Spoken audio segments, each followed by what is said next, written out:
Hi guys! Another recipe na pwedeng-pwede ninyong pagkakitaan. Simple lang, at very affordable ang mga ingredients na ginamit natin dito sa ating recipe.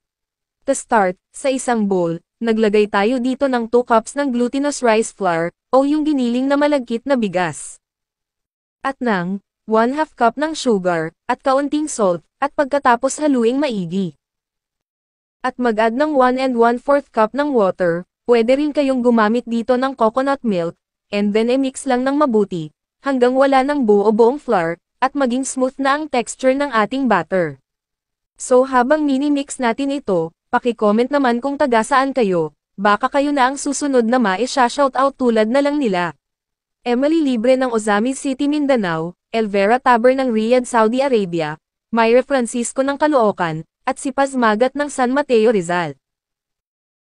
Nag-brush lang tayo ng kaunting oil sa ating baking pan, habang nagpapakulo tayo ng tubig.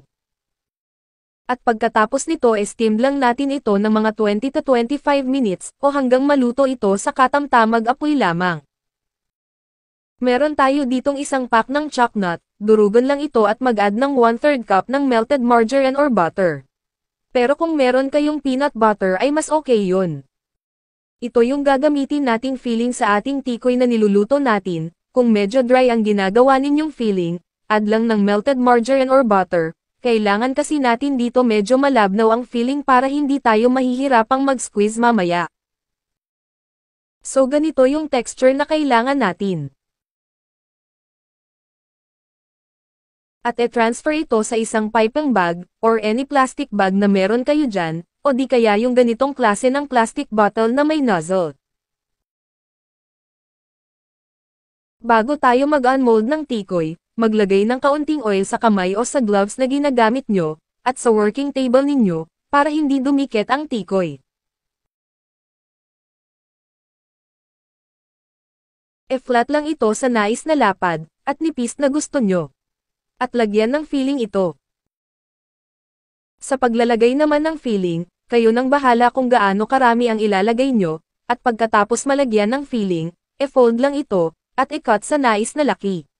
Bale medyo malalaki ang nagawa ko, malalaki ang pag-cut ko, for family consumption lang ito.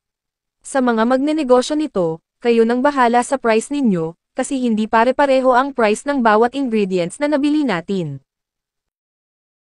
Para sa complete recipe, ilalagay ko na lang sa dulo ng videong ito, para mas madali nyong masundan.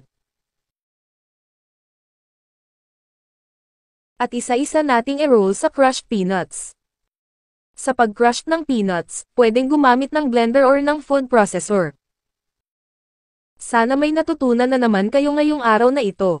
Thank you for watching guys.